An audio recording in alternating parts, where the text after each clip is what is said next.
17 participants. Okay बेटा, आप सभी की नेक्स्ट क्लास कितने बजे शेड्यूल्ड हुई है? 11 बजे। Okay okay. तो मैंने भी आपको 10 o'clock तक का ही टाइम दिया हुआ है ना, तो कोई इश्यूज नहीं है। मैक्सिमम 10 o'clock, 10 o'clock से पहले भी फ्री कर दूंगा अगर चीजें कवर हो गई तो। इन एनी केस कोई डाउट हो, एक मैंने ना कल आपको एक सोल्यूशन भेजा था। आई थिंक भूमिका का कोई डाउट था, उसका एक सोल्यूशन भेजा था। लेटर ए के लिए कोई क्वेश्चन था कि इसका रेजिस्टेंस कैलकुलेट करो। बेटा वो देखा सभी ने?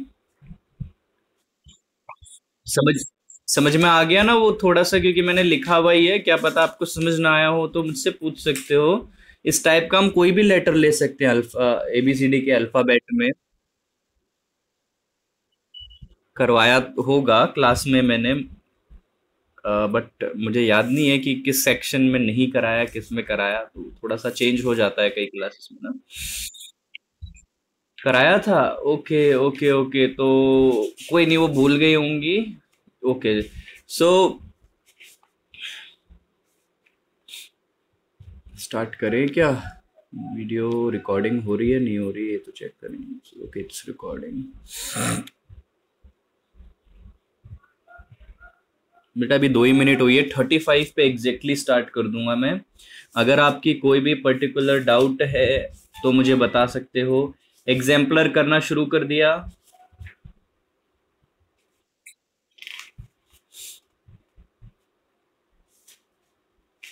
NCERT and exemplar. बेटा देखो, एसए वाला जो है ना हमारा सब्जेक्टिव पेपर, उसके लिए आपको ज़्यादा ज़रूरी है एनसीईआरटी के जो पीछे वाले क्वेश्चन हैं और एग्जाम्पलर है, ये आप कर लीजिए। ये सफिशिएंट हैं वैसे उसके लिए।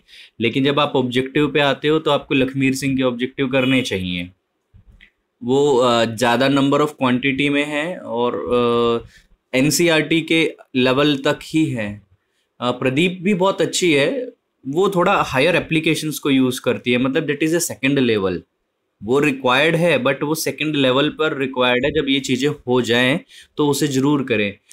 मैं प्रदीप के भी क्वेश्चन आपको शेयर कर दूंगा, आप देख लीजिएगा। क्योंकि जो हमारा महेंद्रगढ़ और यहाँ पे बुक फॉलो हो रही है वो प्रदीप है, तो डेफिनेटली प्रदीप का भी करना हमारे लिए इम्पोर्टेंट बनता है। उसे भी शेयर कर दूंगा, but objective point of view वो ज़्यादा इम्पोर्टेंट आ रही है। और नॉर्मल सब्जेक्टिव जो पहला पेपर है उसके लिए तो आप सिर्फ इतनी चीज़ों को ही करें, एनसीईआरटी एग्जाम्पलर एंड एनसीईआरटी। इससे ज़्यादा की ज़रूरत नहीं है। बेटा डेरिवेशन सबने देख ली हैं घर पर? डेरिवेशंस देख चुके हो, रिवाइज कर चुके हो? तो उसके रिवीजन करने की ज़रूरत नहीं है ना?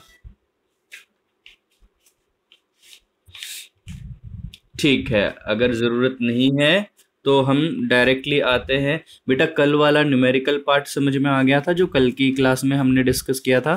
करण बेटा एक बार ना अटेंडेंस के लिए स्क्रीनशॉट्स ले लीजिएगा, अभी ले लो, या फिर आप 40 तक ले लीजिएगा। 8:40 पर जितने बच्चे ऐड हो जाएंगे जब आप स्क्रीनशॉट ले लेना, ठीक है?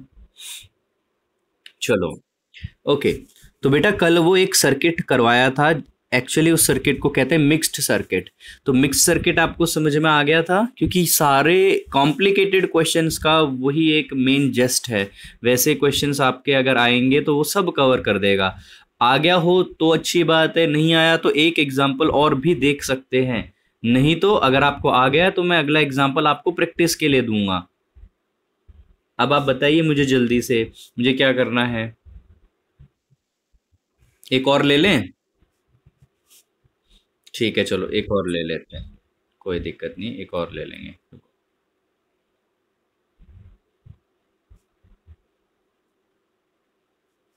जैसे देखो, लेकिन जिनको आ गया है ना वो ट्राई करिएगा उसे। जैसे हमारे पास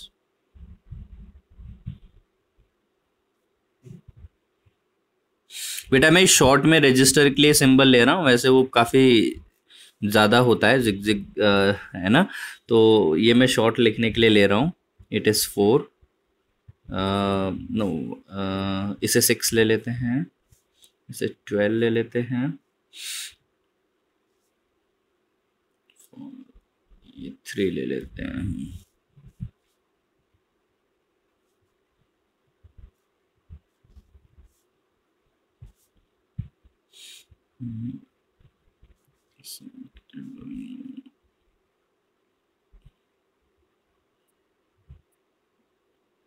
ठीक, ये आपका एक क्वेश्चन है, सर्किट डायग्राम है। यहां पर आपसे पूछ रहा है calculate potential drop on each resistor, on each resistor. बेटा पोटेंशियल ड्रॉप का मतलब होता है वोल्टेज यूटिलाइज्ड, सप्लाई में से कितना वोल्टेज कोई भी एक रेजिस्टर यूटिलाइज कर रहा है। तो यहाँ पर ईच बोला है मतलब हर एक रेजिस्टर, मतलब मुझे इसके लिए भी वोल्टेज पता करना है, इसके लिए भी और इसके लिए भी, तीनों के लिए। पहला पार्ट ये। Second part, calculate current through circuit. मैं एक्चुअली सब कुछ कवर कर रहा हूं, आपको एग्जाम में कोई एक या दो चीजें पूछेगा। अभी जो मैं कर रहा हूं इसमें इस सर्किट से रिलेटेड जितनी चीजें पूछी जा सकती है वो कर रहा हूं। इवन दो मैं इसको हीट पर भी ले जा सकता हूं, लेकिन उस पर अभी ले जा नहीं रहा हूं, उसको नेक्स्ट लेवल में ले। देन बात करते हैं थर्ड,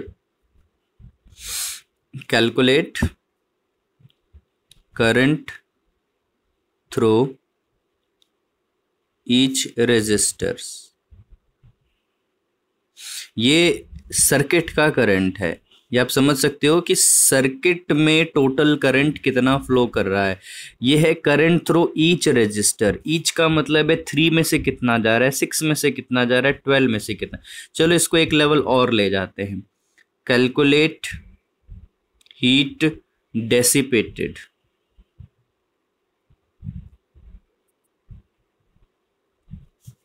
बाय ईच रेजिस्टर। ठीक है, इसका मतलब ये है कितनी हीट बाहर निकालेगा, ये जो रेजिस्टर है ये कितनी हीट बाहर निकालेगा वो पता करना है। So we are having 4 parts for this question. Question is clear to everyone? पहले ये बता दीजिए,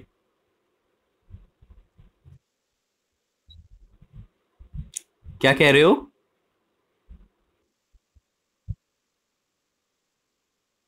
बेटा पर यूनिट टाइम के लिए कैलकुलेट कर लेंगे। चलो बात सही है आपकी कि हमें टाइम चाहिए। जब अगर ऐसा क्वेश्चन आ जाए, लेकिन ऐसा आता है calculate heat dissipated by each resistor, time नहीं दे रहा ना, तो आप फिर पर यूनिट टाइम कैलकुलेट करते हो। मतलब क्या, heat divided by time calculate कर देते हो। ठीक है, अगर वो टाइम देता है तो वो टाइम ले लेना, और अगर टाइम नहीं दे रहा है तो आप बेसिकली हीट पर यूनिट टाइम, जिसे पावर कह सकते हो, ये पावर के कैलकुलेशन कर देंगे। क्लियर? ठीक है, मैं चलो इसको ऐसा ही कर देता हूँ, heat dissipated per unit time ऐसा दे देता हूँ ताकि आपको एक क्लैरिटी बनी रहे। लेकिन अगर सिंपली हीट डेसिपेटेड क्वेश्चन में दे और if they are not giving you the time, तो आप इसे heat dissipated per unit time इसे कैलकुलेट करोगे, heat dissipated per unit time. एक और चीज और सुन लीजिए, ये पहले बता चुका हूं आई थिंक, मैं नहीं बताया हो तो आप लोग सुने। Heat dissipated per unit time is equal to energy dissipated ही कह सकते हैं, डेसिपेटेड पर यूनिट टाइम। अच्छा, यहाँ पे डेसिपेटेड की जगह कई बार हीट कंज्यूम्ड भी आ सकता है, तो यहाँ पर एनर्जी कंज्यूम्ड आ सकता है। ठीक है, दिस बोथ टू क्वांटिटीज, मैं से ब्रैकेट में लिख रहा हूँ, जगह क्योंकि नहीं है, इन दोनों के लिए कह रहा हूँ, ये दोनों के दोनों इक्वल हैं पावर के। अगर डेसिपेटेड है तो पावर डेसिपेटेड लगा देना, इसे ध्यान रखिए, क्योंकि आप ये समझ सकते हो heat dissipated per unit time मतलब हीट, पर का मतलब आपको पता है सिंबल होता है ये, और क्या है यूनिट टाइम मतलब नीचे time, heat divided by time इसका मतलब है power. Similarly heat is a form of energy, तो हीट की जगह हम एनर्जी रिप्लेस कर सकते हैं, तो energy per unit time it is also representing power, तो दोनों का रिप्रेजेंटेशन पावर ही है। कई बार क्या है क्वेश्चन क्या पूछ रहा है उसमें कंफ्यूजन ना हो, अलग अलग लैंग्वेज में पूछेगा बेटा वो, तो हमें उन सब का मतलब समझ में आना चाहिए, ठीक है। और कई बार अगर कोई हिंट ना लगे तो उसकी ऐसा यूनिट हिंट देती है, कॉमन सेंस वाली चीजें भी कई होती है बेटा, वो लगा सकते हो। हीट कह देगा, किसी क्वेश्चन में कोई टर्म है आपको समझ नहीं आ रहा, कह रहा है इन जूल्स, सीधी बात है, इन जूल्स मतलब या तो एनर्जी या तो हीट, ऐसा कुछ आपको आइडिया लग जाता है। So question is clear now, Karan, everything is clear. अब तो टाइम का इश्यू नहीं है इसमें, तो अब आप लोग जिनको आता है वो ट्राई करें, जिनको नहीं आता है वो देखें। आप ऐसा कर सकते हो जिसको डिस्टर्ब ना हो, जिसको ये चीज आती है दे कैन म्यूट मी, आप ऐसा कर सकते हो, मुझे म्यूट मतलब आप अपना वॉल्यूम कम कर सकते हो, या जो भी तरीका है उसे अप्लाई कर दो, ईयरफोन लगा दो, कान में मत रखो ईयरफोन को, और अपने तरफ से ट्राई कर लीजिए, उसके बाद आप आके देख लीजिएगा, ठीक है। चलो देखो, क्योंकि मैंने क्वेश्चन में सभी चीजें पूछी हैं तो मैं इसमें मार्क करना शुरू कर दूंगा ऑल द थिंग्स, क्योंकि मुझे total current of the circuit निकालना है।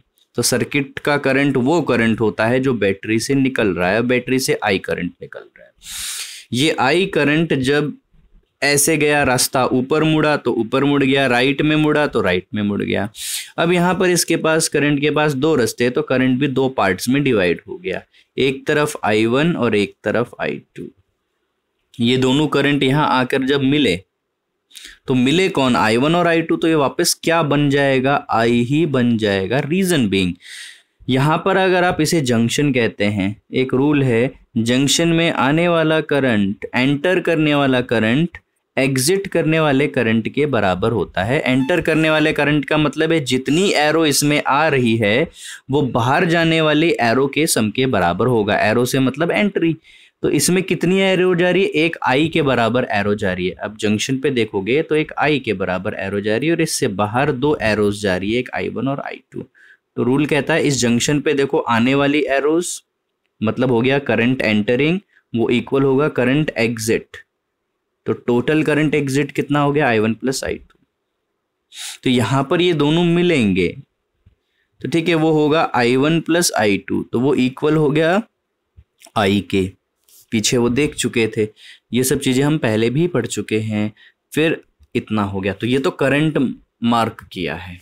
अब बात आती है पॉजिटिव टर्मिनल कनेक्टिंग वायर से यहां तक जुड़ा हुआ है, तो यहाँ पर हाई पोटेंशियल आएगा, और नेगेटिव टर्मिनल यहाँ पर जुड़ा है तो यहाँ पर लो पोटेंशियल आएगा।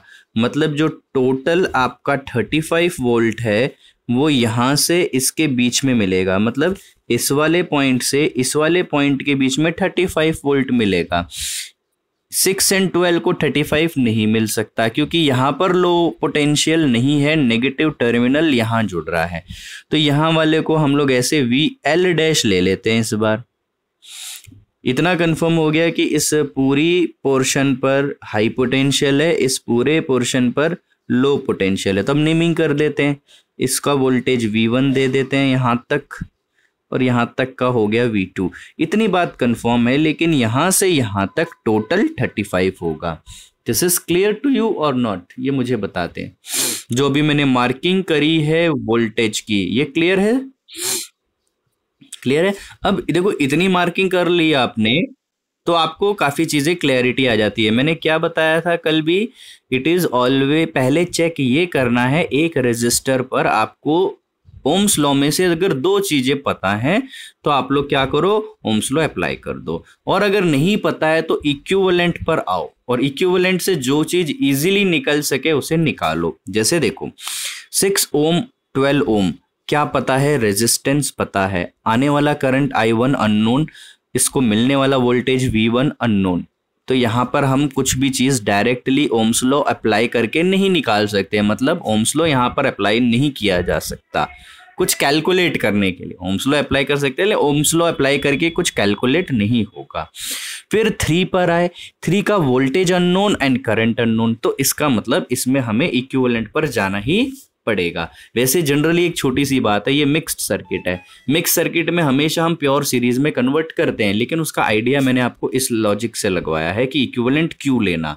ठीक है, अब आपने इसका इक्विवेलेंट लिया तो देखो इक्विवेलेंट में इसका पैरेलल पहले लिया जाएगा, क्योंकि सर्किट सॉल्व करने में आप यहाँ नहीं कर सकते। आप कोई सोचे मैं इसका ऐसे सीरीज ले लूँ, वो नहीं लिया जा सकता। समझाता हूँ क्यों।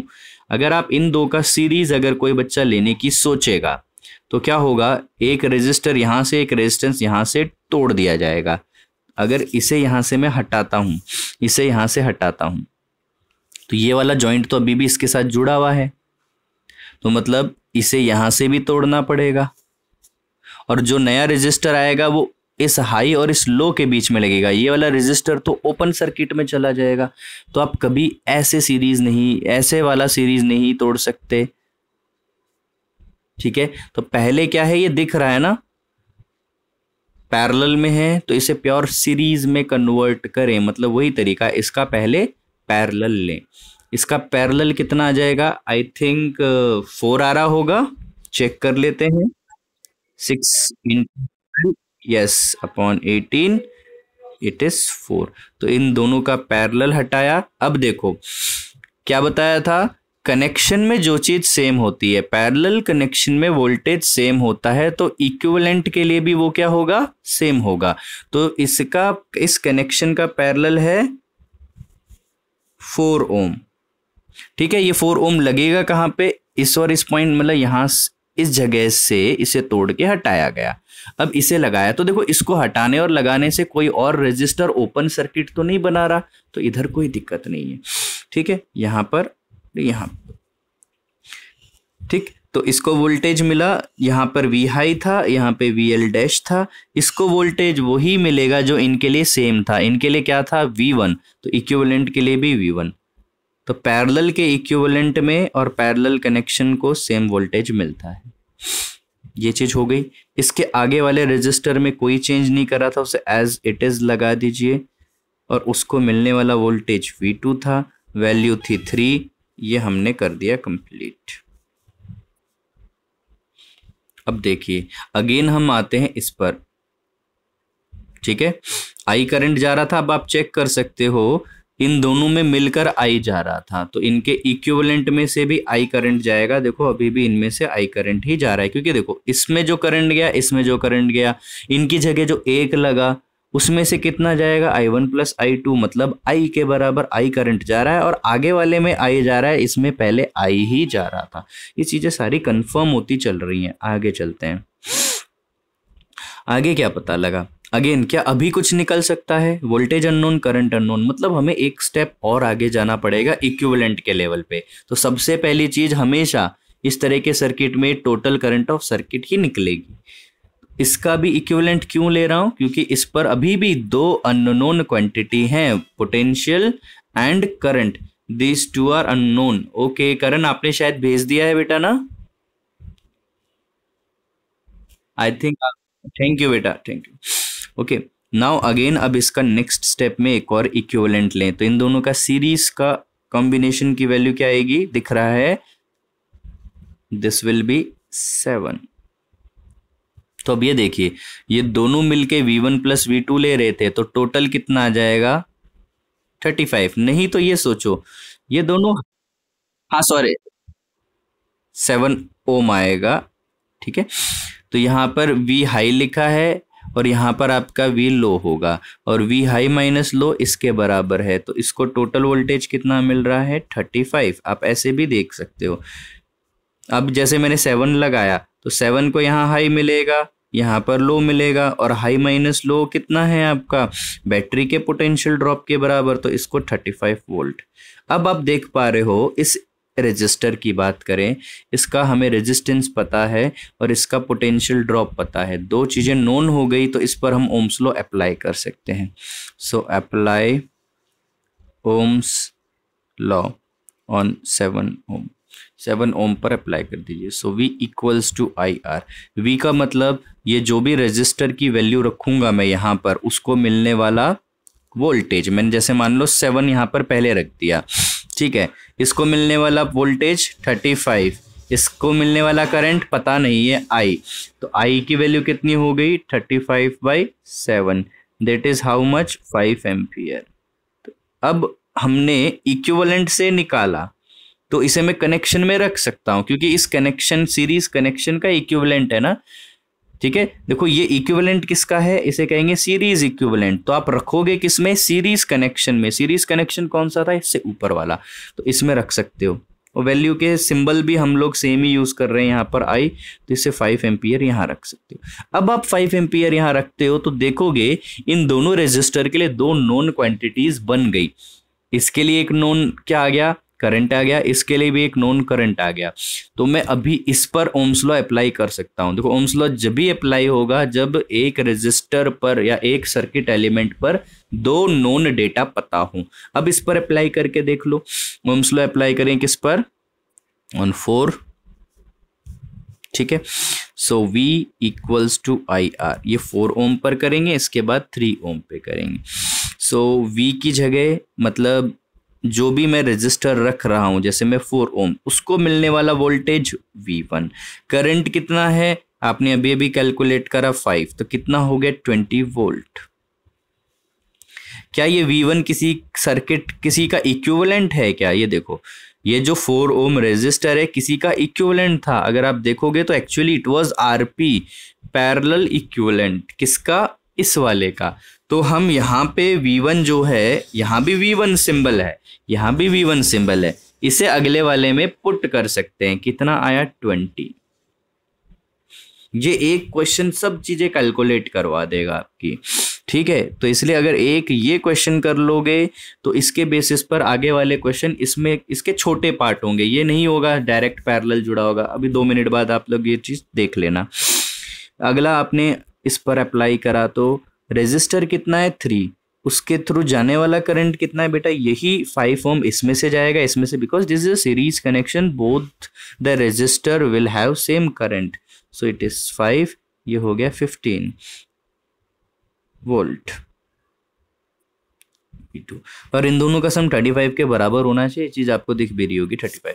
तो आप चाहे तो इसे यहाँ पुट कर दे, लेकिन बात यह है यहाँ पुट करके कोई फायदे वाली बात नहीं है। कारण क्या है, देखो इसको मिलने वाला करंट I है जो मुझे नोन है, टोटल करंट, जहां I1 I2 नोन नहीं है, ये दोनों मिलकर यहां पर आ जाएंगे, तो मतलब ये I बना तो ये 5।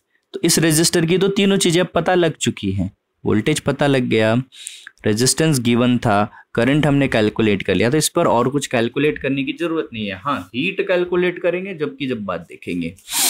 ठीक है, अगर ये VIR निकल जाता है उसके बाद तो आपको कोई टेंशन नहीं है, कुछ भी कैलकुलेट करवा ले। अब बात आ रही है यहाँ पर 6 ओम पर वोल्टेज हमने इस वाले स्टेप से ये वाला वोल्टेज यहाँ पर कैसे रखा, क्योंकि ये जो रेजिस्टर है ये पैरेलल इक्विवेलेंट था, तो पैरेलल कनेक्शन में भी सेम वोल्टेज होगा। याद करने का तरीका मैंने ये बताया था, कनेक्शन में जो चीज सेम है वो उसके इक्विवेलेंट में सेम होगी।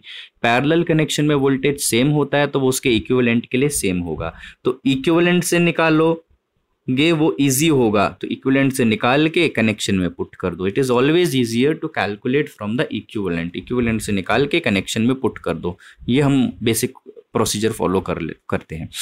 कैलकुलेट करा, अब इस पर आप लोग सॉल्यूशन, ये बेसिकली सब्जेक्टिव के कंसर्न से है।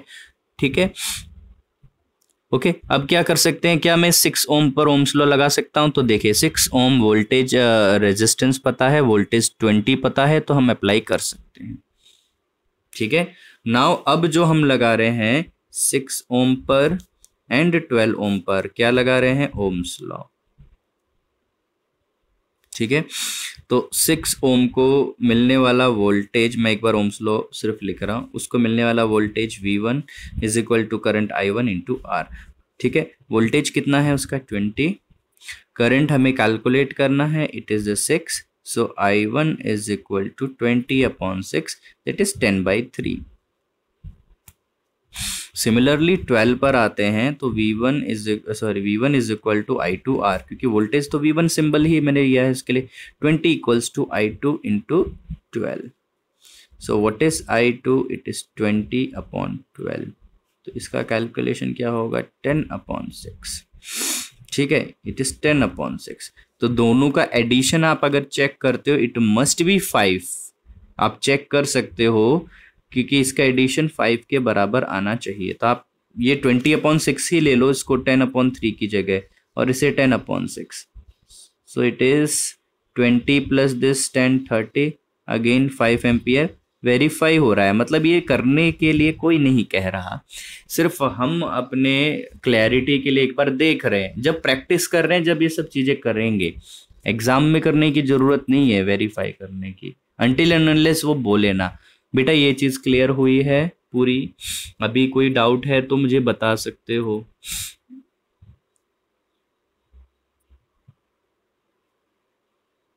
बेटा किसी की कोई डाउट है तो बता सकते हो। कोई दिक्कत नहीं। ओके। ओके। तो इतना तो हमारा यहाँ से ये कवर अप हो गया।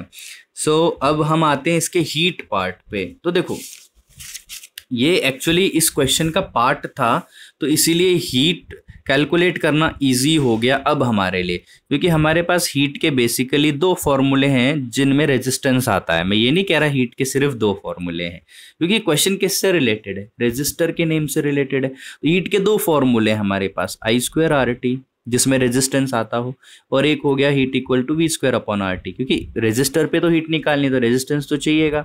आप V/I वाला यूज करना चाहो तो वो भी यूज कर सकते हो। अब तो आप कोई सा भी यूज कर सकते हो, लेकिन मैं इन्हीं दो फॉर्मूले के कंसर्न से इसलिए बता रहा हूं क्योंकि स्पेसिफिकली कई बार स्पेशल क्वेश्चन आएगा, रजिस्टर लगा के बोलेगा सिर्फ क्या निकालो, हीट निकालो। तो इसी पर प्रैक्टिस कर लेते हैं। तो हीट पर यूनिट टाइम मतलब H/T क्या हो गया? I²R। हीट पर यूनिट टाइम मतलब H/T इक्वल्स टू V²। हमें ये कैलकुलेट करना है इस क्वेश्चन के अकॉर्डिंग। तो करंट निकाल चुके हैं हर एक रेजिस्टर पर। वोल्टेज तो आप किसी का भी यूज कर सकते हो। इसमें आप कई बच्चे क्या करते हैं, कहते हैं ये सीरीज के लिए है, ये पैरेलल के लिए। ऐसा कुछ नहीं, दिस इज रॉन्ग कॉन्सेप्ट। इसका मतलब ये है जो रजिस्टर आप पुट कर रहे हो, अगर उसके थ्रू जाने वाला करंट पता है तो आप इससे कैलकुलेट कर सकते हो। जो रेजिस्टेंस की वैल्यू आप पुट कर रहे हो, अगर उसको मिलने वाला वोल्टेज ड्रॉप पता है तो आप इससे भी कैलकुलेट कर सकते हो। तो मैं अभी ये कह रहा हूँ कि मैं कोई भी एक रेजिस्टर लूंगा, क्योंकि मैंने हर एक रेजिस्टर के लिए वोल्टेज करंट निकाल लिया है, मैं उस पर दोनों से कैलकुलेट करके दिखाऊंगा, आंसर वो भी सेम आएगा। ठीक है? तो इसे ये वाला कॉन्सेप्ट नहीं लगाना है कि ये सीरीज के लिए पैरेलल के लिए। ये चीज तो मैं आपको कंपैरिजन वाले क्वेश्चन में भी बता चुका हूं। ऐसे नहीं पढ़ना ये सीरीज ये पैरेलल। ठीक है? इसे जो रेजिस्टेंस रखा है उसका करंट कौन है? ये 22 वाला। ठीक है?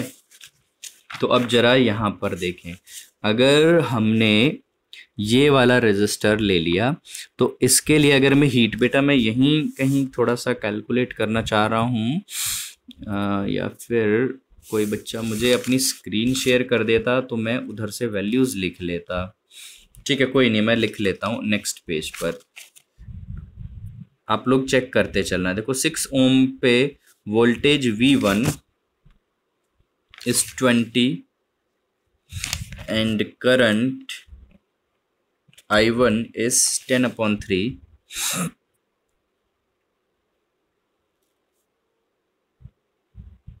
ठीक है, अब जरा देखो, मैं सिर्फ एक पर आपको वेरीफाई करके बता रहा हूं ये चीज।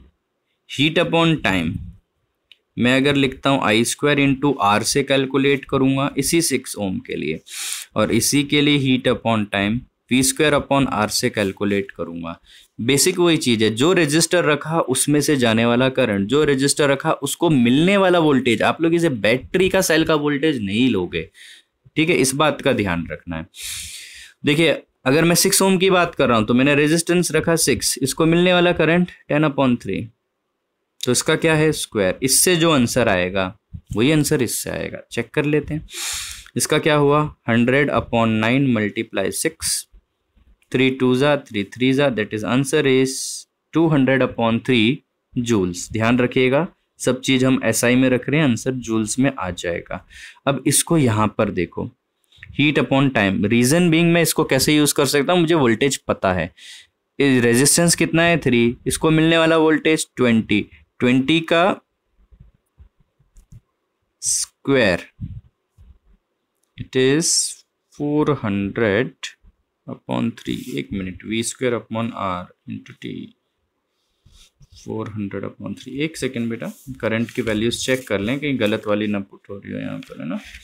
एक मिनट। I1 is 10/3,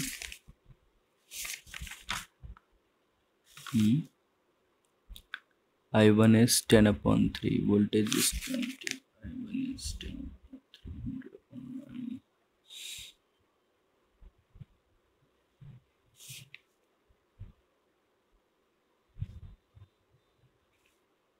एक मिनट, ये रेजिस्टेंस 3 था ना,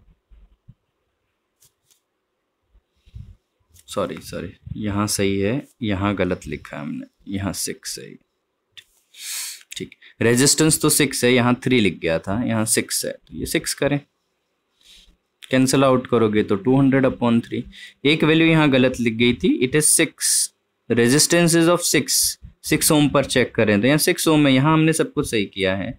I² 10/3, रेजिस्टेंस 6 पुट करा, कैलकुलेट किया 200/3, h/t v²/r, v की वैल्यू कितनी है 20 का स्क्वायर अपॉन रेजिस्टेंस 6, 400/6, 400/6 को कैलकुलेट करा 20/3, देखो सेम आ रही है।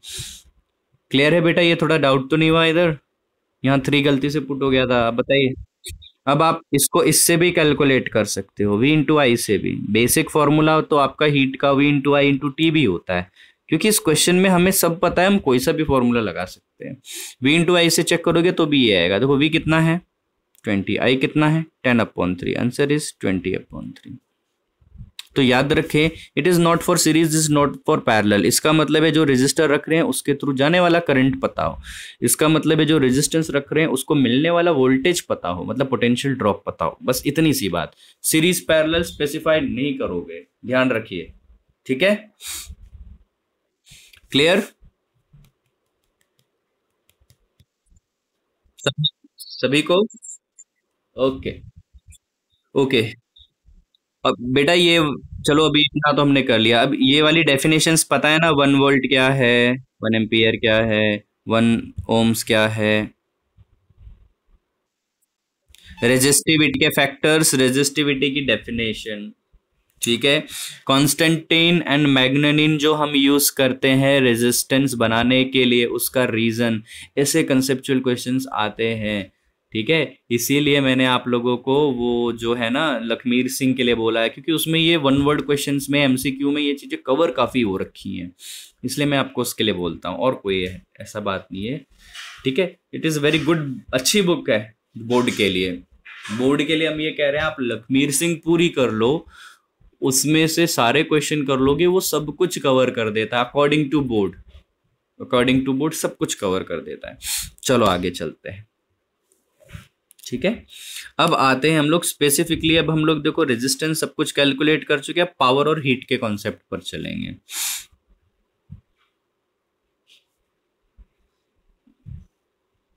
पावर एंड हीट पहले भी करवा चुका हूं, हीट के कंपैरिजन वाले क्वेश्चंस याद होंगे, जब ऊपर वो टर्म यूज हो ही रही है, तो अभी मैं उसको ऊपर बात नहीं कर रहा हूं, बीच में बात कर लेंगे। एक हल्का सा छोटा सा कॉन्सेप्ट दोबारा से बात करता हूं, देख लो, थोड़ा सा देख लेना, हीट एंड पावर रिलेटेड जो है। पहला टाइप जो है कंपैरिजन क्वेश्चन,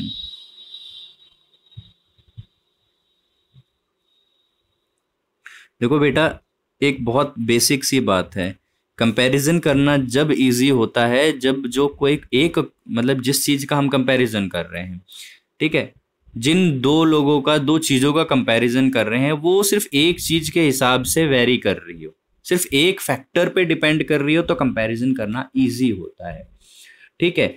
अब इसीलिए मैं आपको जो कंपैरिजन करवाता हूँ हीट के लिए, तो मैं वो कहता हूँ कि आपका पहला काम है सही फॉर्मूले को सेलेक्ट करना। हीट वाले क्वेश्चंस के अंदर ये 2 फॉर्मूले हैं, सही को ही सेलेक्ट करना, क्योंकि सही सेलेक्ट करोगे तो हमारे लिए जो डिपेंडेंसी ऑफ हीट होगी वो सिर्फ एक टर्म पर, एक फैक्टर पर आ जाएगी, और गलत वाला सेलेक्ट कर लोगे तो आप कंफ्यूजन में रहोगे, क्योंकि फिर वो 2 फैक्टर पे डिपेंड करेगी, और फिर 2 में से कौन डोमिनेटिंग है ये इंपॉर्टेंट हो जाएगा, है ना। तो मैं पहले भी बता चुका हूं, अगेन इसे भी कई बच्चे या कई जगह पे कई जगह पर इवन दो बोल दिया जाता है it is for series, it is for parallel, again not. ये भी हम अभी चेक करके आए हैं। हीट पर यूनिट टाइम हमने सीरीज के लिए भी कैलकुलेट करा उसी फॉर्मूले से, ठीक है। आई स्क्वायर आर टी से भी हमने हीट चेक किया और वी स्क्वायर अपॉन आर से भी चेक करा, सेम आया। तो ऐसा कुछ नहीं है सीरीज और पैरेलल। बट हम लोग क्या करेंगे, कंपैरिजन क्वेश्चंस में हम उस तरीके से फॉर्मूले को सिलेक्ट करेंगे, मतलब दो दो हीटिंग डिवाइस किसी चीजों का कंपैरिजन हो रहा है तो हम देखेंगे उनको आई और वी में से क्या चीज सेम मिल रही है। अगर वी सेम मिल रहा है तो वी वाला फॉर्मूला यूज करेंगे। अगर आई सेम मिल रहा है दोनों चीजों को तो हम लोग आई स्क्वायर आर टी वाला फॉर्मूला सेलेक्ट करेंगे। इसको हम आगे थोड़ा एक बल्ब के क्वेश्चन के साथ साथ कंपेयर करते चलेंगे, ठीक है। ये पीछे बहुत बार पढ़ा चुका हूँ और इसकी वीडियो भी अवेलेबल है, आप लोग वहां से देख सकते हो। बेसिकली इससे पीछे का वीडियो अवेलेबल नहीं था, इससे आगे की चीजों पर वीडियो अवेलेबल है आपकी। चलो अब जरा देखते हैं। जैसे आपके क्वेश्चंस ऐसे हैं। अच्छा एक चीज ध्यान रखना, कभी भी आपको कोई भी क्वेश्चन पैरेलल सर्किट का मिले तो इसमें ना आप ज्यादा दिमाग से सोचने से पहले एक चीज देखो, आप उसे अपने घर के सर्किट पर अप्लाई करके सोच के देखिए, वहां से जो आंसर मिलेगा ना वो आंसर सही होगा पैरेलल सर्किट से रिलेटेड, क्योंकि हमारे हाउस होल्ड में पैरेलल सर्किट होता है, ठीक है। आप बहुत आसानी से फिर उसको प्रैक्टिकली, क्योंकि वो चीज आप डे टू डे लाइफ में ऑब्जर्व कर रहे हो, फिर उसके आंसर का रीजन सोचिएगा, वो भी आपको मिल जाएगा, ज्यादा मुश्किल नहीं होगा, ठीक है। ये आप ध्यान रखिए। जैसे मैं अभी बात कर रहा हूं, एक बल्ब है, दूसरा बल्ब है, तीसरा बल्ब है। These are the three bulbs connected in parallel। छोड़ो ये नहीं, ये एसी वोल्टेज सप्लाई है, ठीक है। ये एसी के लिए यही चीज वोल्टेज के लिए सिंबल है, यही करंट का सिंबल होता है। बस मैं नीचे अगर लिख दे वोल्टेज तो ये वोल्टेज सप्लाई हो गई। वर्ड भी यूज कर रहा हूं supply, I am not saying कि इसको कितना वोल्टेज, यहां से इतनी सप्लाई आएगी। अब हम एक चीज समझ सकते हैं, मतलब मान लो ये साइड पॉजिटिव है, ये साइड नेगेटिव है, एट एनी इंस्टेंट ये वाली चीज हाई पोटेंशियल पर होगी, क्योंकि यहां तक हमने मान लिया वायर। अब इसके आगे ये क्या हो गया, यूज शुरू हो गया, आपका सर्किट एलिमेंट का पार्ट शुरू हो गया, जो कि इस बार बल्ब है। तो ये जो पूरी वायर है इस पर क्या मिल रहा है आपको, हाई पोटेंशियल। ये पूरी वायर इस पे क्या मिल रहा है, लो पोटेंशियल। और अगर मैं इसको कहता हूं ये 220 है, तो हाई माइनस लो होगा, इसके लिए भी यहां तक हाई है, यहां पर भी हाई है और यहां पर लो है। हाई माइनस लो, इसके पोटेंशियल डिफरेंस, मतलब इस पहले वाले को कितना मिल रहा है, 220। सिमिलरली नीचे वाले के लिए हाई माइनस लो, इसको भी मिल रहा है 220, और सिमिलरली इस थर्ड वाले को भी मिलेगा 220, क्योंकि यहां पर भी हाई आएगा और यहां पर लो आएगा। तो पैरेलल में सभी को एग्जैक्टली एक वोल्टेज मिलता है, ठीक है। इसका मतलब ये जैसे पीछे किया था, ये नहीं है कि पूरा का पूरा सेल का या सोर्स का वोल्टेज मिल जाएगा सप्लाई का, क्योंकि इस केस में सर्किट एलिमेंट के दोनों तरफ जो पोटेंशियल सेल के पास था वो मिल रहा है, यहां से हाई मिल गया, यहां से लो मिल गया, तो ये केस बन रहा है।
कुछ सेकंड्स वेट कर लेते हैं, फिर स्टार्ट।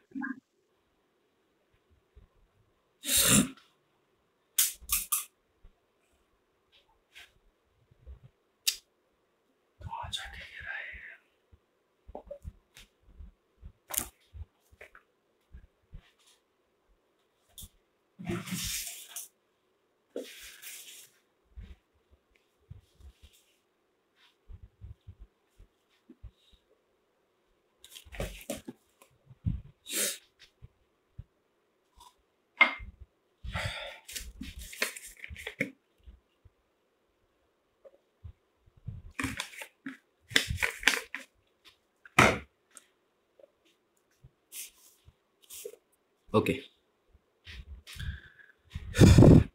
तो इस पर बात कर रहे थे। अब बेटा बल्ब से रिलेटेड क्वेश्चंस में आपके पहला टाइप, जैसे मैं कंपैरिजन टाइप के क्वेश्चन की बात कर रहा हूँ। कंपैरिजन टाइप के क्वेश्चन में ये बोला हुआ है, it is of rating. Rating का मतलब मैन्युफैक्चरिंग डेटाज। इसकी रेटिंग है 60 वॉट 220 वोल्ट। इसकी रेटिंग है 50 वॉट 220 वोल्ट। और इसकी रेटिंग है 100 वॉट और 220 वोल्ट। ये पुराने फिलामेंट बल्ब हैं, इसलिए इसका सिंबल भी फिलामेंट बल्ब है। अभी तो आपको कोई 100 वॉट के एलईडीज देखने को ही नहीं मिलेंगे। ठीक, now basic comparison question, which bulb will have maximum luminosity. अब ये भी which will have a maximum luminous. Luminous का मतलब होता है लाइट, जो ज्यादा लाइट दे। ऐसा भी वर्ड मिल सकता है, वैसे तो आप लोग ये जानते होंगे वर्ड, ठीक है। तो आप बताइए, which bulb will glow more, which will have more luminous, which will give more brightness, कौन सा बल्ब होगा। पैरेलल सर्किट है, अभी आपको एक लॉजिक दिया था, वो अप्लाई करके देखो और याद आएगा आपको answer.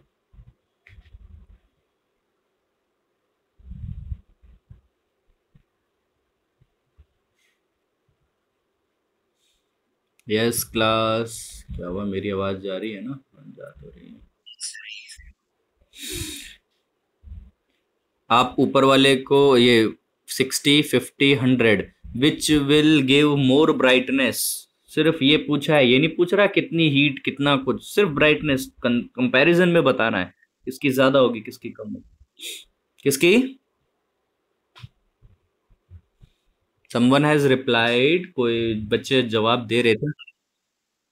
Yes, 100 what. Domestic circuit पर सोच के देख लो, घर पर 100 वॉट नहीं होता, लेकिन आप इनमें क्या कंपैरिजन है, एक का वॉट कम है, इसका सबसे कम, उससे ज्यादा, उससे ज्यादा। घर पे अगर आपको एक बल्ब लगाओगे ज्यादा वॉट का, तो उसकी ब्राइटनेस डेफिनेटली ज्यादा ही होती है ना।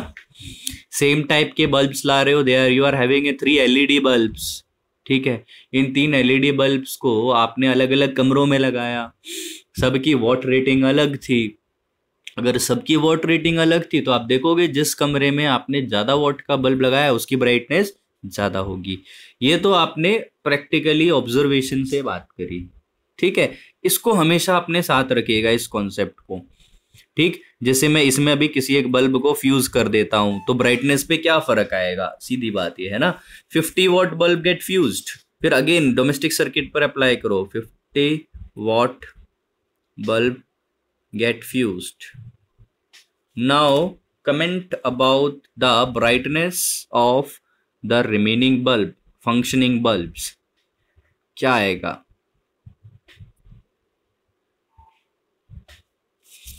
50 वॉट bulb get fused, तो 60 and 100 is functioning, उनकी ब्राइटनेस पर क्या फर्क आएगा बताइए।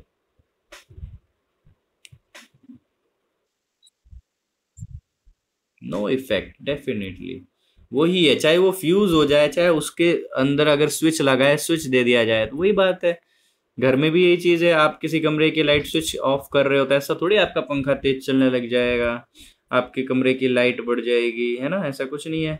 ऐसा होता तो टीवी पे भी आपकी दिक्कत होती, टीवी की ब्राइटनेस कभी कम कभी ज्यादा, है ना। चलो वेरी गुड।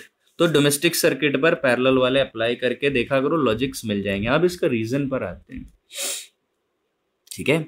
अब इसके रीजन पे आते हैं, ऐसा क्यों, बेसिक सी बात है।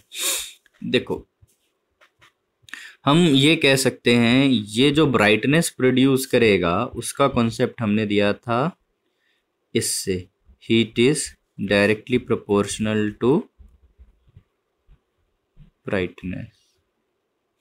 हीट का और ब्राइटनेस का डायरेक्ट प्रोपोर्शनैलिटी होती है।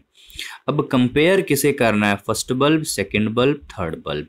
अब इनमें आई और वी में से आप लोग ही बताओगे क्या चीज सेम है। इन तीनों बल्ब को क्या चीज, बेटा ये कभी नहीं चेक करना, ये तो रेटेड है, ये रेटेड है। इस इन तीनों को V का मतलब क्या है पता है, इन तीनों को मिलने वाला वोल्टेज। और ये वाला V क्या है पता है, इन तीनों का मैन्युफैक्चरिंग वोल्टेज। मैन्युफैक्चरिंग मतलब जितने मैक्सिमम वोल्टेज पर चलने के लिए इसे बनाया गया है। लेकिन इस क्वेश्चन में सप्लाई से आने वाला वोल्टेज और मैन्युफैक्चरिंग सेम है, मतलब ये मैक्सिमम आउटपुट देने वाले हैं, है ना। तो V सेम है, इसमें कोई डाउट नहीं। ये आपके कॉन्सेप्चुअल क्लैरिटी के लिए बता रहा हूं कि ये जो V है इसका मतलब वोल्टेज जो इसे मिल रहा है, ये वो वोल्टेज नहीं है जो इसका रेटेड है, ध्यान रखें। लेकिन आप लोगों के केसेस में 99.99% ये सेम ही होगा। अब मैं एक क्वेश्चन में अलग करके बताऊंगा उसका इफेक्ट क्या आएगा, सिर्फ इतना सा, ठीक है।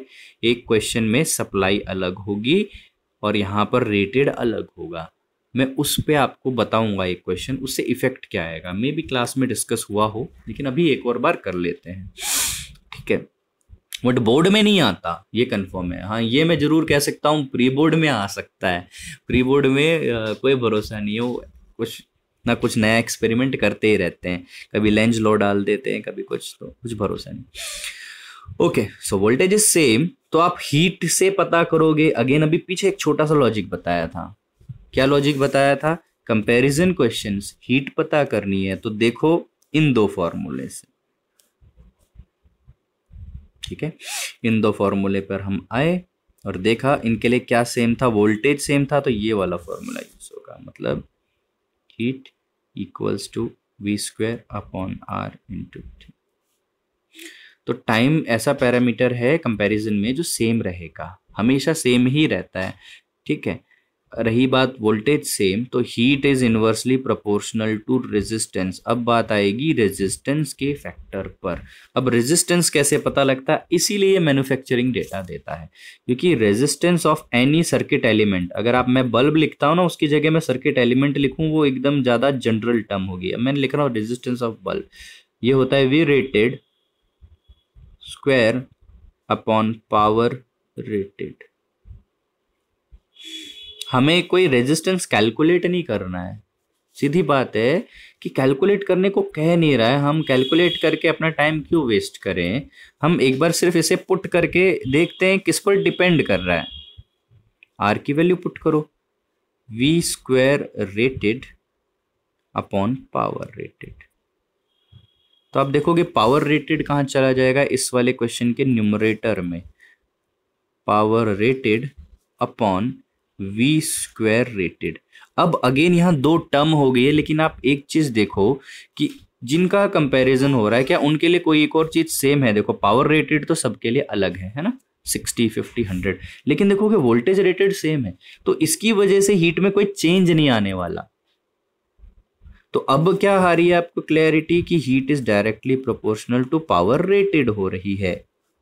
कैसे केस में, जब सबको सेम वोल्टेज, मैं अगेन वर्ड यूज नहीं कर रहा पैरेलल सीरीज, जब सबको सेम वोल्टेज मिल रहा है, सबको सेम वोल्टेज मिल रहा है तो हीट किसके आगे, पावर रेटेड। तो जब भी देखो जिसकी पावर रेटेड ज्यादा होगी इस वाले क्वेश्चन में उसकी हीट ज्यादा होगी।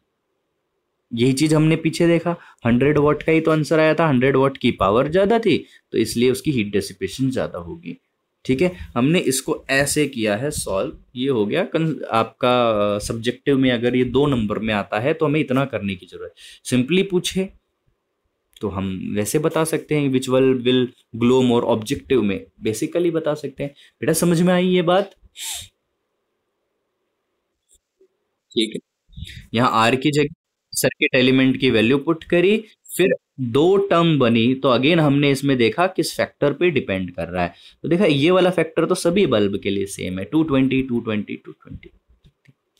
अगर ये किसी रेशियो में होते फिर हम इसे उसके लिए भी चेक कर सकते थे, किसी का वोल्टेज जो है 220, एक का 110, एक का 55, तब भी हम कैलकुलेट कर सकते थे, क्योंकि वो रिलेट हो जाता है एक दूसरे से।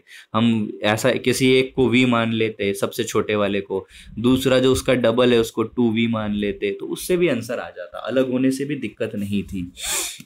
क्लियर हो गया ये चीज? तो पैरेलल वाले में ना ज्यादा कुछ परेशानी नहीं है, डोमेस्टिक सर्किट पे सोचो, आंसर्स आपको मिल जाएंगे। क्लियर? आगे चलते हैं।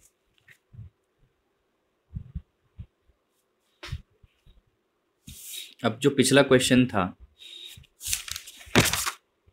यहां है अभी हमारे पास जगह, ये कह दे calculate current through each bulb. Second, calculate current in circuit. Circuit का मतलब आप ये समझा करें, सोर्स से कितना करंट निकल रहा है वही सर्किट का करंट होगा, तो ये पता करना है आपको आई। और ईच बल्ब मतलब हर एक बल्ब में से, तो नाम दे दें I1, I2, I3। अब आप ये समझ सकते हो बहुत इजीली, ये आई करंट यहाँ पहुंचा होगा, उसको तीन रास्ते देखिए, तो ये आई करंट तीन टुकड़ों में बट गया अकॉर्डिंग टू रेजिस्टेंस, कहीं ज़्यादा जाएगा कहीं कम जाएगा, यहाँ कुछ चला गया, यहाँ कुछ चला गया, यहाँ कुछ चला गया। ठीक है? और यहाँ से एक चीज़ ध्यान रखो, किसी भी इलेक्ट्रिकल डिवाइस का रेजिस्टेंस पावर रेटेड से कैसे पता लग जाता है? उस डिवाइस जिसका रेटिंग पावर ज़्यादा है उसका रेजिस्टेंस कम होता है, इनवर्स प्रोपोर्शनैलिटी है ना। देखो, रेजिस्टेंस ऑफ एनी बल्ब की बात नहीं, आप किसी भी सर्किट एलिमेंट की बात कर सकते हो, उसका रेजिस्टेंस इनवर्स प्रोपोर्शनल है उसकी रेटेड पावर से। मतलब जितनी ज़्यादा उसकी पावर हाई है वो उतना ही कम रेजिस्टेंस प्रोवाइड करेगा करंट के फ्लो के लिए। इसको ध्यान रखें क्योंकि इनवर्स प्रोपोर्शनैलिटी बनाता है। ठीक है? अब आप जरा यहां से ट्राई करके देखो, थोड़ा सा करवाई हुई चीजें हैं, बहुत सिंपल क्वेश्चन है, एक बार सोचें। 60 upon, yes 60 upon 220, 50 upon 220, 100 upon 220। Okay, ठीक है, बिल्कुल सही है, बिल्कुल सही है। I1 बताया है, वैसे ही I2, वैसे ही I3। ठीक, देखो कई बच्चे ये सोचेंगे अब इसमें फॉर्मूला क्या यूज करें, तो देखा करो जो भी एक सर्किट एलिमेंट है उस पर गिवन क्या है। सर्किट एलिमेंट को उसकी पावर गिवन है, सर्किट एलिमेंट का वोल्टेज गिवन है, सर्किट एलिमेंट के लिए करंट कैलकुलेट करना है। और अगेन मैं एक चीज बात बोलूं, जब मैंने यहाँ बोला सर्किट एलिमेंट का वोल्टेज गिवन है, ये वोल्टेज मैं यूज कर रहा हूँ उसको मिलने वाला वोल्टेज, और क्योंकि इसका मिलने वाला वोल्टेज और रेटेड वोल्टेज सेम है तो ये जो पावर, जितनी पावर की इलेक्ट्रिसिटी प्रोड्यूस करेगा वो 60 के बराबर ही होगी। एक चीज ध्यान रखें, एक एग्जांपल समझाता हूँ। अगर आपके डोमेस्टिक सप्लाई में किसी दिन वोल्टेज जो है मान लो कम आ रहा है, आप लोगों ने कभी ना कभी, अब फेस तो अब भी आप लोगों ने भी कर लिया होगा, ऐसी बात नहीं, कभी वोल्टेज जो है कम आ रहा होगा सप्लाई से या बारिश के टाइम पर, ऐसी कभी देखने को चीजें मिल जाती हैं। तो अब देखोगे आपकी लाइट है या पंखे हैं, ये लाइट की ब्राइटनेस कम हो जाती है, पंखों की स्पीड कम हो जाती है, और जिनके घर पे inverter as a backup use हो रहा है वहां उनको तो और अच्छे से समझ में आएगा। ठीक है? क्या ये चीज ऑब्जर्व करिए कभी कभी, क्या पता आप लोगों को भी देखने को मिला है, नहीं नहीं मिला है, तो इसके लिए दूसरा एग्जाम्पल बताता हूँ। चलो, जिन्होंने देखा वो इसे रिलेट कर पा रहे हैं, और जिन्होंने नहीं देखा उनके लिए दूसरा एग्जाम्पल लेते हैं। मतलब क्या है इसका, किसी चीज को वोल्टेज कम मिल रहा है तो उसका आउटपुट कम हो जाता है, बेसिक सी बात ही है। मतलब जितना वोल्टेज उसे मिलना चाहिए उससे कम मिले तो उसका आउटपुट कम हो जाता है। तो कभी कोई टॉय जो सेल से चलता है वो यूज करा है, जिन बच्चों ने अभी रिलेट नहीं कर पाए वो, कोई भी एक ऐसा टॉय, चलो एक छोटा सा टॉय बताता हूं आपको, टीवी का रिमोट यूज करा है। अब उसके सेल डिम हो जाते हैं तो आप ऑब्जर्व क्या करते हो, एक्चुअली है क्या, टीवी के रिमोट में सेल क्या दे रहा है, वोल्टेज दे रहा है, वोल्टेज की वजह से उसमें करंट फ्लो करता है और सिग्नल को ट्रांसमिट करता है। अब उसको जितना करंट रिक्वायर्ड है, अगर उतना करंट मिला तभी तो रिमोट से टीवी तक सिग्नल्स पहुंचेंगे। वो आपके इनविजिबल सिग्नल्स है, मतलब विजिबल रेंज ऑफ लाइट के अलावा इनविजिबल रेंज ऑफ लाइट होती है, उसके सिग्नल्स होते हैं, वो जाते हैं। तो देखो अगर आपने वोल्टेज कम दिया तो उसको मिलने वाला आउटपुट, मतलब उसकी जैसे मान लेते हैं पावर, जैसे कि उसका करंट वो कम हो जाएगा।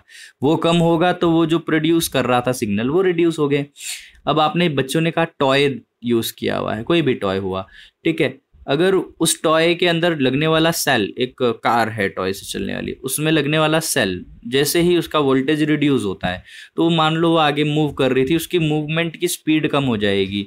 मान लो वो कार घूमती थी अपनी एक्सिस पर, उसकी रोटेशन की स्पीड कम हो जाएगी, ठीक है। वो जो साउंड प्रोड्यूस करती थी उसकी साउंड एक अजीब सी हो जाएगी। ऐसी चीजें कुछ तो ऑब्जर्व किया होगा।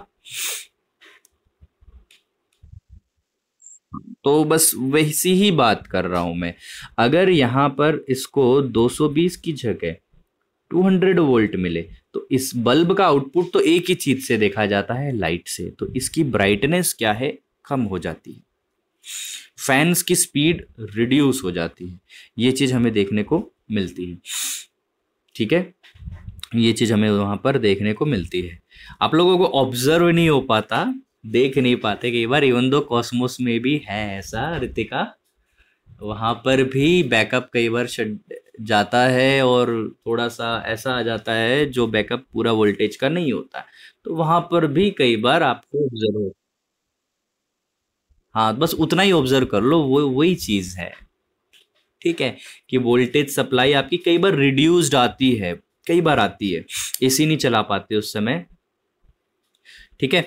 चलो अब आगे बात करते हैं। तो ये वही चीज बता रहा हूं कि अगर इसको 220 वोल्ट नहीं मिला, 220 से कम मिला, तो ये पावर भी 60 वॉट के बराबर लाइट नहीं देने वाला, ठीक है। पावर का मतलब है हीट डेसिपेटेड पर सेकंड, तो ये जितनी हीट बाहर निकालेगा एक सेकंड में वो 60 वॉट के बराबर नहीं होगी, 60 वॉट से कम हो जाएगी, ठीक है। इसलिए जब मैं यहाँ पे 220 रख रहा हूँ, वो रख रहा हूँ सप्लाई के अकॉर्डिंग। देखा, सप्लाई और ये वोल्टेज सेम है, वैसे आपको यही चीज मिलेगी, इस बारे में ज्यादा टेंशन मत लेना, लेकिन एक केस के लिए समझा रहा हूँ। पहले देखो, सप्लाई सेम, रेटेड सेम, तो जो पावर है रख दो, कोई दिक्कत नहीं। सप्लाई वोल्टेज और रेटेड सेम है तो पावर सेम रख दो। अब करंट निकाल सकते हो, I is equal to P upon we.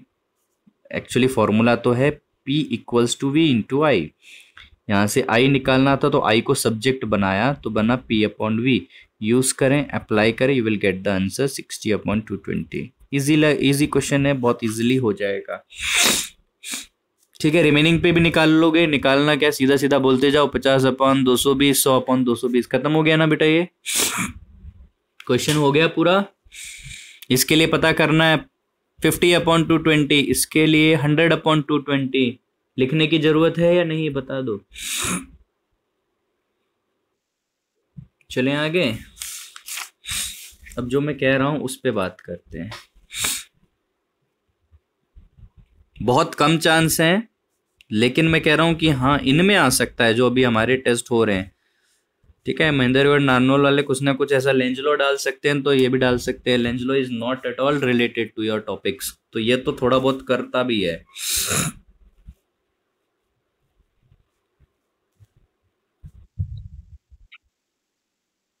ये मान लो 200 वोल्ट है,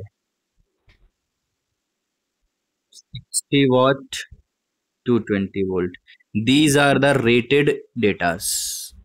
तो रेटेड, ठीक है, मैं डायरेक्टली ऐसा लिख रहा हूँ, आप समझ जाना, ये बल्ब के साथ लिखा होता है। क्वेश्चन अगर लैंग्वेज में आएगा तो आपको लैंग्वेज में लिखेगा, 2 bulbs rated as 60 watt 220 volt and 50 watt 220 volt. अब मैंने 50 बोल दिया तो मैं 50 ले लेता हूँ। Is connected to a voltage supply of 200 volt. ये सब चीज़ है, उसको मैंने डायग्रामेटिकली बता दिया। अब बोलेगा कैलकुलेट द पावर डिसिपेटेड बोल दे। मैंने अब जानबूझ के पावर यूज करा है वर्ड, पावर डिसिपेटेड। बच्चे पावर देखेंगे, ये आंसर दे देंगे, सीधी बात। अब समझो बात को, ये पावर जब होगी जब 220 वोल्ट मिले, ये पावर जब होगी जब 220 वोल्ट मिले। ठीक है, मैन्युफैक्चरिंग का मतलब है अगर आपने इसे 220 वोल्ट दिया तो ये इतनी पावर डेसिपेट करने वाला, इतनी पावर बाहर निकालेगा। पावर का मतलब क्या है, इतना अमाउंट की हीट बाहर निकालेगा, इतनी अमाउंट की एनर्जी बाहर निकालेगी। Power is nothing but energy per unit time, तो heat is also an energy. ठीक है, अब यहां पर आप लोग बताइए, सिर्फ लॉजिकली बताइए, थोड़ा सोच के, डोमेस्टिक सर्किट पर अप्लाई करोगे आंसर भी मिल जाएगा। ये बल्ब्स अब पहले के कंपैरिजन में ज्यादा ब्राइट चलेंगे कि डिम चलेंगे?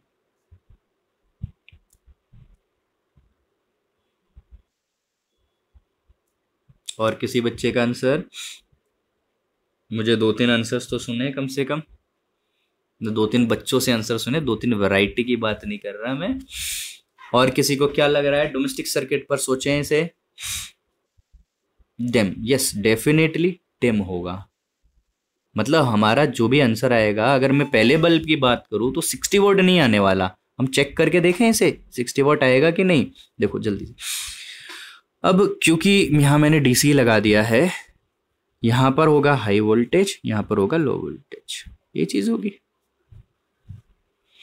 तो ये हो गया 200 वोल्ट। अब आप लोगों के लिए प्रॉब्लम शुरू होगी इस क्वेश्चन की। क्या कि ये जो डेटाज हैं ये तो मैन्युफैक्चरिंग है, और इस बार आपसे पावर कैलकुलेट करवा रहा है एक्चुअल वाली। अब ये कैसे कैलकुलेट करी जाए, इसका समस्या क्या है समझाता हूँ। समस्या नहीं है, सॉल्यूशन समझाता हूँ सिंपल सा। 2 तरीके हैं, अब दोनों तरीके समझते चलना। बेटा मैन्युफैक्चरिंग डेटा से आपका रेजिस्टेंस निकलता है, तो रेजिस्टेंस किसी भी डिवाइस का तो मैन्युफैक्चरिंग के टाइम ही फिक्स हो जाता है। मैन्युफैक्चरिंग के दौरान उसकी length fix, area of cross section fix. ठीक है, उस बल्ब को जिस केसिंग में डाला गया है ऐसी गैस डालते हैं जो टेम्परेचर के इफेक्ट को नलीफाई कर दे। तो वो जो फैक्टर्स उसे इफेक्ट कर सकते हैं, मटेरियल तो बदलने नहीं वाला, मैं वोल्टेज कम ज़्यादा करूंगा तो रेजिस्टेंस फिक्स हो जाता है, और उसकी वैल्यू आपको अच्छे से पता है, V square rated upon power rated, यही होती है। अब 2 तरीके हैं, अब या तो आप इससे रेजिस्टेंस कैलकुलेट करो और इसको यहां पुट करके फिर इसको ओम्स लॉ से सॉल्व करो। ठीक है, आप इसका रेजिस्टेंस सॉल्व निकाल लिया, फिर बल्ब की जगह उसको रिप्लेस कर दो रेजिस्टेंस से, पीछे रेजिस्टेंस पे पावर कैलकुलेट करी है, ये क्वेश्चन पहले वाले में कन्वर्ट हो जाएगा। बात समझ रहे हो मैं जो बोल रहा हूं? क्या करो, इनकी रेटेड जो रेजिस्टेंस होता है ना किसी भी सर्किट एलिमेंट का, वो रेटेड पर ही कैलकुलेट होता है, तो रेटेड पर रेजिस्टेंस कैलकुलेट कर लो। एक एग्जांपल दे देता हूं, जैसे इसके लिए आपने क्या 220 का स्क्वायर मतलब 2202 टाइम्स डिवाइडेड बाय पावर 60, ये ऐसा किया तो 4840/6, मैं इससे ज्यादा नहीं, है ना 100 वॉट। अभी देखते हैं, रुक जाओ, इतना इसका रेजिस्टेंस आ गया। तो उसके बाद आप क्या करना, इसे बदल देना ऐसे 4840/6 ओम्स। ये थोड़ा कॉम्प्लिकेटेड मैटर है, मेथड है, लंबा जाएगा। और सिमिलरली नीचे वाले को भी सॉल्व कर लेना, 220 मल्टीप्लाई बाय 220/50, तो ये हो गया 4840/5 ओम। अब इनको, इनके अक्रॉस मिलने वाला वोल्टेज तो पता है, सप्लाई से 220, तो देखो आप या तो ओम्स लॉ अप्लाई कर लो, या फिर आपको क्या पता करनी है, पावर पता करनी है। पावर के फॉर्मूले, एक तो V²/R होता है, और एक पावर का फॉर्मूला I² होता है। अब आप इसमें इस पर क्यों जाओगे, करंट नहीं पता ना, वोल्टेज पता है इनको मिलने वाला, सॉरी वोल्टेज पता है, रेजिस्टेंस पता है, तो इसको लगा के निकाल सकते हो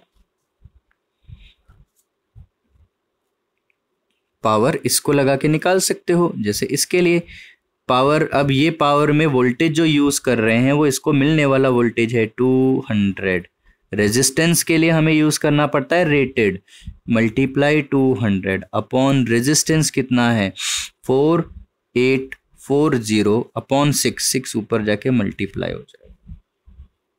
सॉल्व करके देखें इसे, आप इसे ऐसा लिख सकते हो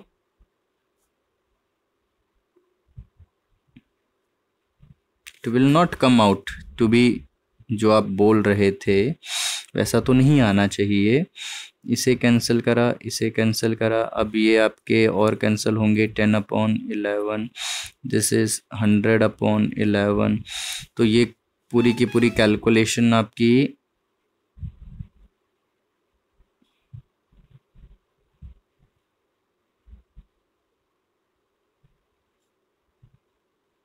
एक मिनट,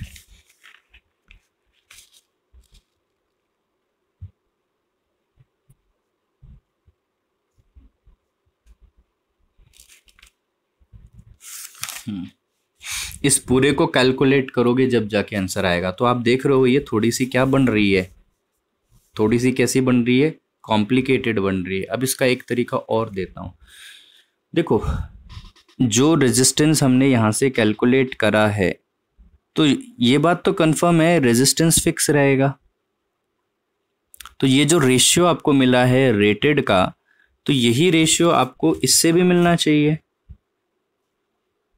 अगर रेजिस्टेंस ऑफ बल्ब कांस्टेंट रहना चाहिए तो वो उसके सप्लाई अपॉन जो उसकी एक्चुअल पावर आने वाली है उसके रेशियो के बराबर भी होना चाहिए, क्योंकि ये रेशियो भी तो क्या इसके रेजिस्टेंस को ही रिप्रेजेंट करेगा। कैलकुलेट हम इसके रेटेड से करते हैं, क्योंकि इसके बाद आपका जो भी चेंजेस कर रहा है तो हम ये अप्लाई कर सकते हैं। मतलब क्या है, हम ये कह सकते हैं V²/P इज कांस्टेंट। कांस्टेंट का मतलब आप एक तरफ तो इसे ऐसे अप्लाई कर दोगे रेटेड की टर्म्स में,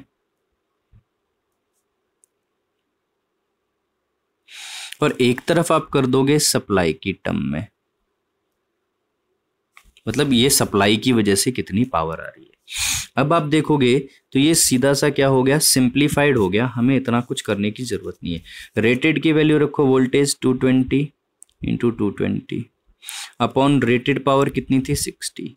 यहाँ सप्लाई कितना मिला 200 पावर कितनी चाहिए PS। अब आप देखोगे ये वही कैलकुलेशन आएगी जो यहाँ के स्टेप में बनी है, आपकी वही चीज आ जाएगी।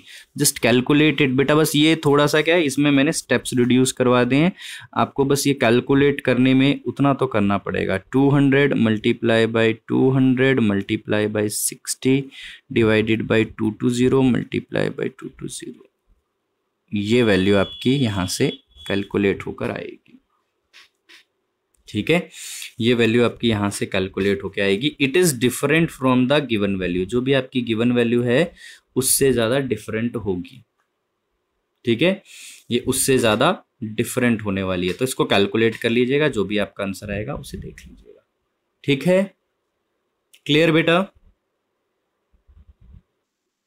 ठीक है, तो आप इसे अप्लाई कर सकते हो। P/V इज कांस्टेंट, तो एक तरफ रेटेड के रेशियो में ले लेना और एक तरफ जो सप्लाई से मिल रहा है उसके रेशियो में ले लेना। आप इसको आगे यहां से calculate, only for a limited questions ये आ सकता है थोड़ा बहुत। जैसे आप इस वाले क्वेश्चन का कैलकुलेशन देख पा रहे हो, इसी तरीके से और भी कोई क्वेश्चन बना के दे सकता है, लेकिन वो उस समय इतना कैलकुलेशन खराब नहीं करवाएंगे। कैलकुलेशन कैसे दे देंगे, थोड़े फैक्टर जो कट सकें वैसे दे देंगे। तो मैं एक एग्जाम्पल आपको ऐसा देता हूं जिसमें वैल्यूज कट के इजीली आंसर दे सके। देखो मैं दे देता हूँ 60 वाट और इसे दे देता हूँ 200। अगर ये 50 वाट और ये दे दिया 200 और सप्लाई से 100 आया, अब ये है, तो अब जो आंसर आएगा वो कैलकुलेट करने लायक होगा जो हो सके। आप वही कॉन्सेप्ट लगा दीजिए, P² rated upon power rated, V² supply upon power supply. Apply करो, यूज कर लीजिए।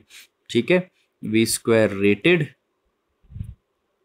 200 इंटू 200 अपॉन 60। मैं पहले बल्ब पे पता कर रहा हूं, सप्लाई से कितना मिला 100 अपॉन सप्लाई का यही तो कैलकुलेट करना है कि जब ये वोल्टेज मिलेगा जब कितनी पावर डिसिपेट करने वाला है 100।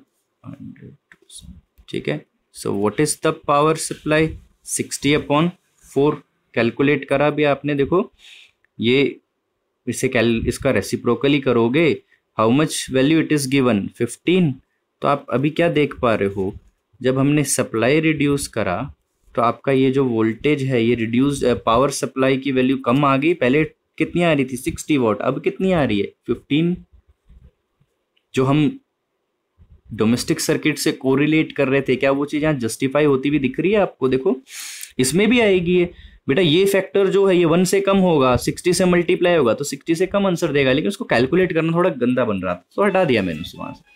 समझ रहे हो इस बात को बेटा?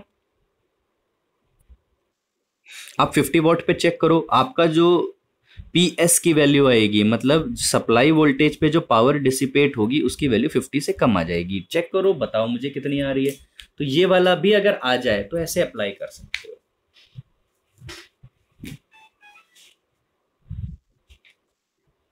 जी बेटा। नहीं बेटा, बस अब ये फाइनल है, इसके बाद नहीं। आप लोगों की कोई डाउट्स रहेंगी तो मुझसे जरूर शेयर कर लीजिएगा। और ओम्स लॉ की एक्टिविटी याद रखें, मैं पेज नंबर दिखा देता हूं, उसे पढ़ लीजिएगा। ये पता नहीं घूम फिर कर बहुत बार आ जाती है ये वाली। पेज नंबर 203 पर ओम्स लॉ की एक्टिविटी दे रखी है। ये बार बार दे देते हैं तो इसे आप लोग जरूर देख लीजिएगा, ठीक है। मैं एक बार आपको समझा भी देता हूं थोड़ा सा, ओम्स लॉ की एक्टिविटी में क्या दे रखा है। आप लोग उसे अच्छे से पढ़ जरूर लीजिएगा। ऐसा दिया हुआ है कि मेरे पास ना यहाँ पर सेल है, 3 सेल 4 सेल। ओम्स लॉ क्या कहता है? Potential drop, potential difference across any circuit element is directly proportional to current. बेटा अगर ये टॉपिक पूरा नहीं होता है तो ज्वाइन कर लेना, क्योंकि इसको मैं बता दूं, या आने को अगर आ गया तो आप लोग थोड़ा गड़बड़ ना करते हैं, ठीक है। तो ऐसे आपने इसका सर्किट डायग्राम बनाना बहुत जरूरी है कि सर्किट डायग्राम सही बनाओगे। मैग्नेटिक इफेक्ट मैंने रिवाइज नहीं कराया, मैं पहले बहुत बार करा चुका हूं, और आपके पास वीडियोस भी अवेलेबल है मैग्नेटिक इफेक्ट की, तो वहां से जरूर देख लीजिएगा, ठीक है। ये ऐसे मैंने कुछ सेल ले रखे हैं, वी वी वी, ऐसे 4 सेल्स ले रखे हैं। ओम्स लॉ ये कहता है, मतलब अगर आप पोटेंशियल डिफरेंस बढ़ा रहे हो तो करंट बढ़ जाएगा सर्किट के अंदर। तो हमने यहाँ एक रेजिस्टर लिया, इस रेजिस्टर के अक्रॉस वोल्टमीटर लगाया जो इसको मिलने वाले वोल्टेज को बताएगा, और आगे हमने एम्पियर में करंट लिया। अब इसके साइन देखो, ये पॉजिटिव साइड से जुड़ रहे थे, यहाँ पॉजिटिव यहाँ नेगेटिव, इस तरफ से देखो यहाँ पे नेगेटिव होगा तो यहाँ नेगेटिव या पॉजिटिव, इतना चीज को आप अप्लाई करके देख लेना। ये साइन बड़े इंपॉर्टेंट हैं की का के। अब इसे ऐसे इसके नीचे पैरेलली एक ऐसे वायर लेके आ जाइए। अब हम क्या करेंगे, 1 बाय 1 इन पे पॉइंट्स दे देते, point A, point B, point C, point D, point E. Initially ये वो जो ओपन एंड है, अगर मैंने इसे यहाँ पॉइंट बी से जोड़ दिया, if this wire is connected to the point B, तो हमारे सर्किट में कितना वोल्टेज आया, कितने सेल आए। सर्किट में आने वाला सेल का मतलब क्या है, जैसे आप इतना तो समझ रहे हो, जो क्लोज सर्किट बन रहा है, क्लोज पाथ कहाँ बन रहा है, क्या इस तरह कोई क्लोज पाथ बन रहा है? नहीं बन रहा। तो जहां क्लोज पाथ बन रहा है वही तो सर्किट है, सर्किट की डेफिनेशन क्लोज पाथ। तो क्लोज पाथ के अंदर कितने सेल आए? एक सेल आया, तो इसको मिलने वाला वोल्टेज क्या होगा? अभी एग्जाम्पल के लिए इस रेजिस्टेंस को मिलने वाला वोल्टेज होगा, ठीक है, V। और इस एमीटर की जो भी रीडिंग आएगी, इसको चलो V1 ले लेते हैं, इस एमीटर की जो भी रीडिंग आएगी उसे कह दिया हमने I1, ठीक है। आगे चले, फिर सेकंड केस में क्या किया, इसे सी पर जोड़ दिया, यहां से हटाकर इसे सी पर लगा दिया। अब आप देखोगे क्लोज पाथ में कितने सेल्स आए, तो हम कहेंगे 2 सेल आए। तो 2 सेल के कारण आने वाला वोल्टेज, आप इसे V1 is equal to V कह सकते हो, V2 is equal to 2V कह सकते हो। तो करंट की वैल्यू पहले से बढ़ गई as from the reading of ammeter, ammeter की रीडिंग से देखा जाएगा। ये सब हम लिखेंगे, कर तो नहीं रहे एक्टिविटी, ये सब हम लिखेंगे कि हाँ एमीटर की रीडिंग बढ़ी भी आएगी। जब इसे डी पॉइंट पर कनेक्ट करेंगे तो सर्किट में 3 सेल्स आ रहे हैं, तो करंट की रीडिंग I3 हो जाएगी। बोलेंगे as observe from the observation, as V increases current also increases, that shows V is proportional to I, और ओम्स लॉ यही है, ठीक है। Potential drop, potential difference across any circuit element is directly proportional to current at constant temperature condition. Constant temperature conditions पर ऐसा होता है। Clear है ये चीज? इसके लिए ग्राफ बनाने को कहता है, तो ग्राफ होगा ऐसा स्ट्रेट लाइन, 0 से V इंटू आई स्ट्रेट लाइन वाला। ग्राफिकल क्वेश्चंस मैंने आपको कराई दिए थे पहले, जल्दी से एक बार बताइए। पहला, इसको और आगे बढ़ाता हूं। ये पहला कंडक्टर है, conductor first, it is conductor second. बताइए इसमें से किसकी लेंथ ज्यादा है? Which conductor is having more length? Conductor 2।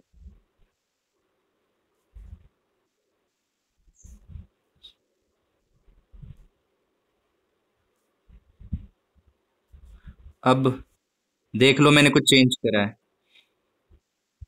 1। हाँ, ये लेंथ नहीं, ग्राफ होता है। ओके। और आप लोगों की कोई डाउट्स हो, जस्ट शेयर टू मी। किसी तरह के भी डाउट कभी भी आप बोलो, अगर मैंने नहीं देखा हो तो मुझे कॉल कर देना। ऐसा है कि कॉपी हम लोग नोटबुक करेक्शंस में हैं अभी 9th की, तो मे बी ना देखें गलती से। जस्ट मेक अ कॉल, आप लोगों का सोल्यूशन हम लोग जितना जल्दी होगा करके देंगे, ठीक है? बेटा आप लोगों को जो प्रोसीजर फॉलो करना है रिवीजन करने के लिए, पहली चीज एनसीईआरटी एग्जाम्पलर सबसे पहले वो ही करो। Second, NCERT all questions. And third, Lakhmir Singh objective and short answer. ज़्यादा नहीं जाना, objective and short answer. Hots भी देख लेना, क्योंकि हॉट्स में कुछ अच्छे क्वेश्चन मिलेंगे, तो आप हॉट्स देख लीजिएगा। मैं शेयर कर दूंगा PDF, I will share. Hots की क्वेश्चन देख लेना आप लोग, क्योंकि वहां से भी कुछ अच्छे क्वेश्चन बन जाते हैं, ठीक है?